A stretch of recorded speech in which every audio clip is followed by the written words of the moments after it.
Anyways, there was lots of things that American public opposed, corporatocracy policy, but there wasn't seemed to be any kind of real change and resistance going on. So I started thinking a lot about this, and that's what led to this Get Up, Stand Up book that just got published this year. Was I was thinking, like, what does it take to create democracy movements here in America again? So the first thing I started to do when I wrote that book was to research democracy movements around the world, but mostly in America. Take a look at these great democracy movements, see what they had going, and we have many in America. From the abolitionist movement, well, the initial American Revolution was a democracy movement. Sort of didn't, it worked for a while. And then the abolitionist movement and the labor strikes and civil rights movements for greater power. Civil rights is a kind of democracy issue too, because you're looking for more personal power for your group. And so I was looking at all these things and trying to come up with, you know, what was really important. And when you get into this research, when you're taking a look at what were the techniques and the strategies of democracy movements, you start to, you're looking, when you go into this history, the big historian in American history is one of the guys named Lawrence Goodwin. Interesting for me, here is a historian saying the same thing that I'd seen in individual recovery, key variables, were in democratic movements. Those terms I used before, individual self-respect and collective self-confidence, were his terms, were Goodwin's terms. And I took them, and what did he mean by that? Well, individual self-respect just means a belief in self-worth, okay? A belief that you're not inferior, okay? And that's what a lot of those populist farmers had. They might have been dirt poor, they had not much schooling, some of them no schooling at all, but they did not buy into the fact that just because they didn't have $1 million or a college degree or whatever, that they were inferior. They knew they had a lot of value and a lot of worth. So they had individual self-respect, and that's something that's lost in America. And I go through and Get Up, Stand Up, how that's happened, how we've lost that. The other thing that they eventually got was this thing called collective self-confidence, this belief that you could actually defeat the elite, that you could overcome things. And they came damn close to winning. There was a big counterattack by the elite, and eventually they were foiled. And I go into all that in the book. But I started to become interested in all these democracy movements and taking a look at some of their strategies and tactics. And if I had to kind of categorize the two major areas of strategy and tactics of democracy movements, it would be, one is just, you know, forget about the authority. Forget about them. Just create your own self-reliant, economic, social, sometimes even community. Just outside of them wherever you can. Nice. Just forget about them. Great. Okay? Like a total self-help. So you see that in a lot of different areas. I mean, and then the other area, the other kind of strategy is there's certain parts of our life you can't do that. It's just impossible, and I'll go through why. And so you have to move into withdrawing cooperation from the illegitimate authority. Sometimes disrupt them to force them to negotiate greater justice. So I'll talk about examples from both. One of creating a kind of whole separate world of economic self-reliance and empowerment is what happened in that populist movement. That's what they did. These poor farmers, what was happening to them was the great oligarchy that was exploiting them at the time, of the railroads, the banks, these grain elevator operators. And what they did, you know, these poor farmers, to get their crops going in the beginning of the year, they needed a certain amount of money to buy seed and equipment, fertilizer, this kind of stuff. And so they would have to, they needed money, so they'd have to take out loans. Well, they couldn't get them from banks, so they'd get ripped off by these merchants. And they get ripped off so badly that no matter how well they did with their crop, when their prices came in, the prices that they got, the money that they got for their crops, was not enough to pay for what they owed. And so they go deeper and deeper in debt, and finally they were getting homes taken away from them, and so on.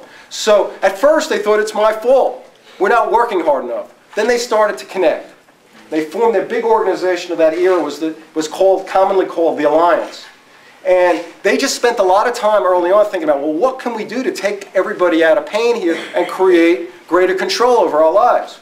So what they did was, given their resources, which wasn't a lot, but it was enough to say, like, you know, we can bulk our crop together and cut out middlemen and sell the crop directly to buyers, often farm buyers, and they did unbelievably well. It was a huge success. That was a great recruiting tool, too, okay? And they got millions of people in this movement. And they were moving along quite successfully the elite stage a counterattack in terms of all kinds of credit stuff, and they won't buy their crop, they won't buy certain crop from them certain places, and they end up doing them in. But the great lesson for them was that if they economically empowered themselves, and they were able to do that, that this was better than spending all their time directly trying to change the government at the top. Then, this kind of idea of creating a self-help thing, you see this in the kind of mental health empowerment movement, that people have also decided to go that route. Instead of just spending all day long trying to change the American Psychiatric Association, God love everybody who's trying, or trying to change these hearts and minds, we're going to just set up separate world, our like Freedom Center, and what Mind Freedom, some of these support coalition, just trying to create other things. But in other cases, you can't form these alternative kind of things. You need to kind of challenge directly, disrupt, withdraw cooperation from the authoritarian structure. And so, for example, in the great civil rights protests in the 50s, 60s, folks were getting discriminated on buses, right? Well, they didn't have the money to start their own bus system, so you boycott. This is withdrawal of cooperation. When I talk about this psychiatric survivor movement to people, first of all, most of the folks are like me, and I was in 1994. They've never heard the term psychiatric survivor.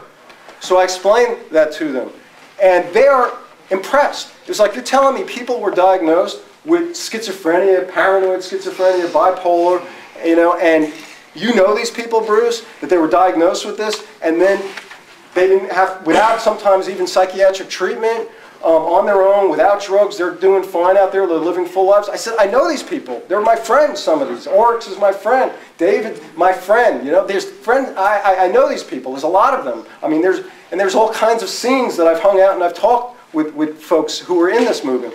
And so people are really impressed that that could happen. They've moved into this individual recovery. They admire that.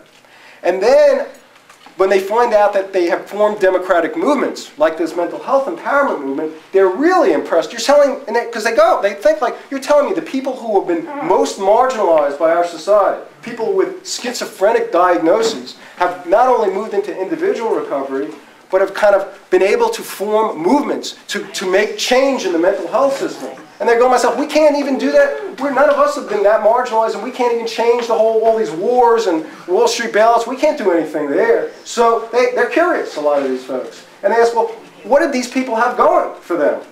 So now it's getting really fun, And I say, well, let me tell you, I don't know, I haven't done any scientific study on this, but let me give you some of my observations.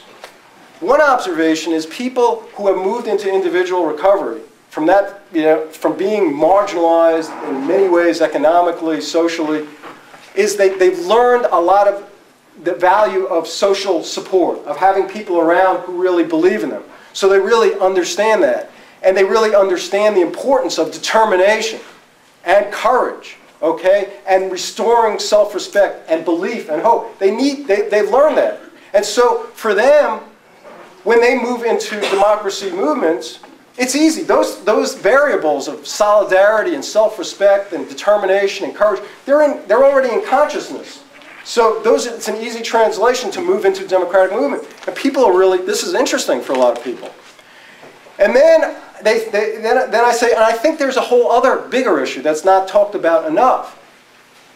And that's the issue of how almost every psychiatric survivor that I've ever known has been an anti-authoritarian.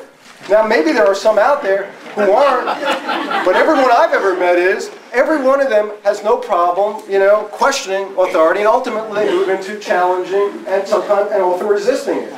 And I said, so they have that going for them, and that's what the movement supports. And so, when you're going to form any kind of democratic movement, that's what you need to have, that kind of anti-authoritarian element. And you also need to have that support of people used to giving you feedback and talking about, well, that's a smart way of doing it, that's a problematic way, that's going to create more havoc for yourself, that's not going to be helpful. But nobody is invalidating the need to question, and challenge and resist authority. The only kind of discussions and dialogues that are going on are about how to do that.